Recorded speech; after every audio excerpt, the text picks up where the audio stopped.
Est-il encore intéressant d'investir dans l'immobilier en 2023? C'est ce que je vous propose de voir dans la vidéo d'aujourd'hui. Salut les polyinvestisseurs, bienvenue dans cette nouvelle vidéo dans laquelle nous allons voir si en ce début d'année 2023, c'est intéressant de vous lancer ou pas. Avant qu'on rentre dans le détail de ce sujet, ce que je vous propose de faire, c'est de récupérer gratuitement les 7 heures d'enregistrement de notre dernier séminaire. On vous les offre avec Luc, c'est cadeau, profitez-en. Pour le récupérer, vous cliquez ici ou dans la description qui est sous cette vidéo. Alors ça, c'est un sujet, une question qu'on a énormément reçue en fin d'année 2022 avec Luc. Est-ce que c'est encore intéressant de se lancer en 2023 ? Parce qu'il y a quand même beaucoup de critères, de choses qui sont en train de se passer qui font que le contexte actuel peut paraître un petit peu compliqué à beaucoup de gens. Vous avez la hausse des taux d'emprunt sur la deuxième partie de l'année 2022. Vous avez les prix de l'immobilier qui sont hauts. Vous avez l'interdiction de mise en location des passoires thermiques. Vous avez l'augmentation des prix de l'énergie, la hausse de la taxe foncière, la raréfaction des crédits immobiliers. Vous avez ajouté à cela le fait qu'on est en période de récession, il y a la crise, donc il y a beaucoup de personnes qui ont peur, qui préfèrent ne pas prendre de risques, rester tranquillement au chaud et attendre que les choses se tassent. Bref, quand vous écoutez un petit peu tout ce qui se passe autour de nous, que vous allumez les infos, voilà, on a juste envie de se pendre. Et du coup, est-ce que c'est encore intéressant de se positionner en 2023 ? Alors, je ne vais pas faire durer le suspense plus longtemps. Pour moi, oui. C'est toujours intéressant de se lancer dans l'immobilier en 2023. Et vous allez voir que je ne vous dis pas ça comme je vous le dirai tous les ans. Oui, c'est toujours intéressant. D'une façon générale, l'immobilier vous permet de vous enrichir avec un effet de levier. Donc, c'est toujours intéressant sur du long terme.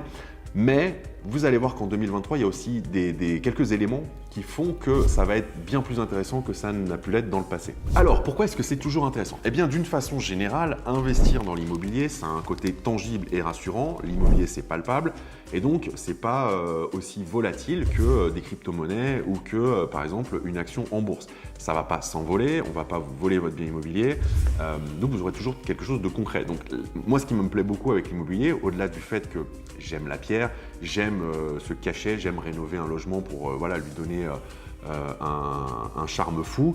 L'immobilier, ça reste quand même aussi et surtout un des besoins basiques de l'être humain. Et on est dans une période où il y a une grosse pénurie de logements. Il y a à peu près 23% des annonces de logements qui concernent la location et le reste, c'est de la mise en vente. Alors qu'il y a un Français sur deux qui est propriétaire de sa résidence principale. Ça veut bien dire qu'il y a un déséquilibre dans l'offre. Et donc, il y a une pénurie de logements. Donc, il y aura toujours de la demande pour se loger. Donc, investir dans l'immobilier, ça restera toujours un investissement intéressant à condition, bien évidemment, de bien le faire. Deuxième chose, investir dans l'immobilier, même si vous n'avez pas le bien le plus rentable de l'année, même si vous n'avez pas fait le coup du siècle, eh bien, sur du long terme, ça va vous enrichir et surtout, ça va vous enrichir à crédit. C'est ça qui est intéressant. Vous mettez un petit peu d'apport, vous levez de la dette, vous financez une opération immobilière, même si vous n'avez pas de cash flow ou très peu, c'est pas grave, parce que je sais qu'il y a des gens qui ne jurent que par le cash flow, mais n'oubliez pas une chose, c'est que tous les mois, vous remboursez un prêt immobilier, tous les mois, vous allez amortir du capital, donc c'est-à-dire que dans le remboursement de votre mensualité de crédit, il y a une partie qui est liée aux intérêts d'emprunt, une partie qui est liée à l'assurance emprunteur et la dernière partie, c'est du remboursement de dette, donc de l'enrichissement. C'est-à-dire que tous les mois, sans y penser, sans que ça impute votre budget personnel, puisque c'est vos locataires qui vont payer le remboursement du prêt, eh bien vous vous enrichissez. Résultat des courses, au bout de 5, 10, 15 ou 20 ans, eh bien vous avez un patrimoine qui s'est constitué. Vous pouvez très bien revendre une partie ou la totalité de ce patrimoine pour partir sur de nouveaux projets. Ça peut être des projets d'investissement, mais ça peut aussi être des projets personnels.